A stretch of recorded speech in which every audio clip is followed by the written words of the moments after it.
Бид өмнөх бичлэг дээр эртний Вавилон болон Грекийн агуулсууднууд Тэнгэрийн мандал дахь олон мянган оддыг ажиглаж однуудын бөөгнөрлөөр 12 ордыг нэрсэн тухай дурдсан.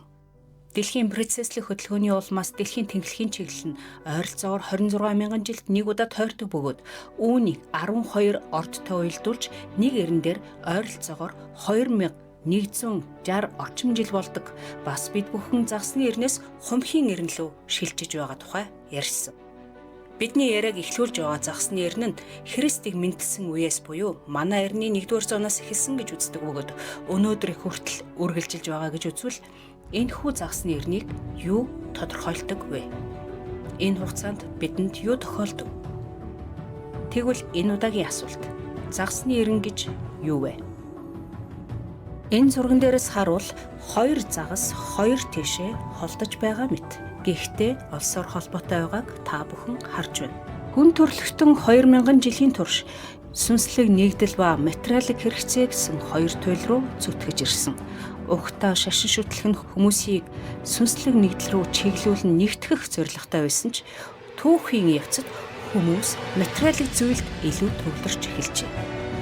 Энэ хэрээр эрх мэдэл өмч хөрөн газар нутгийн төлөөх дайн болон цус мөргөлдөөнүүдийн нөхцөл бүрдсэн. Хүн төрөлхтөн уур уцаартай, түрэмгий, амин хувиа хичээсэн дээрэнгүй материалын зүйлийн төлөө яхаас ч уцахгүй болсон байлаа. Энэ бол загсны эртний хамгийн хортой үлдэгдэл.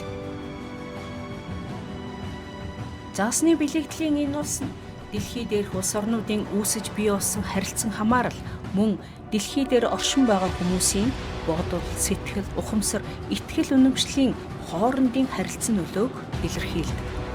Энэ бол орчлон ертөнцийн бүх зүйл хоорондоо салшгүй юм гэдгийг илтгэх нэгдмэл ухамсарын зарчим юм. Хүн төрөлхтөн загсны эртний турш матери анхдагч гэсэн үзэлд автан энэхүү нэгдмэл ухамсарыг мартсан байжээ. Гэсэн хэдий ч хүн төрөлхтний нэгт төрөлцсөн нь нэгдмэл ухамсарлуу буцаан дуудахын тулд Христ, Будда, Мухаммед зэрэг сууд багш нар дэлхийд мэндэлж сургаалуулан зөвнөлөөдөө үлдээсэн байжээ.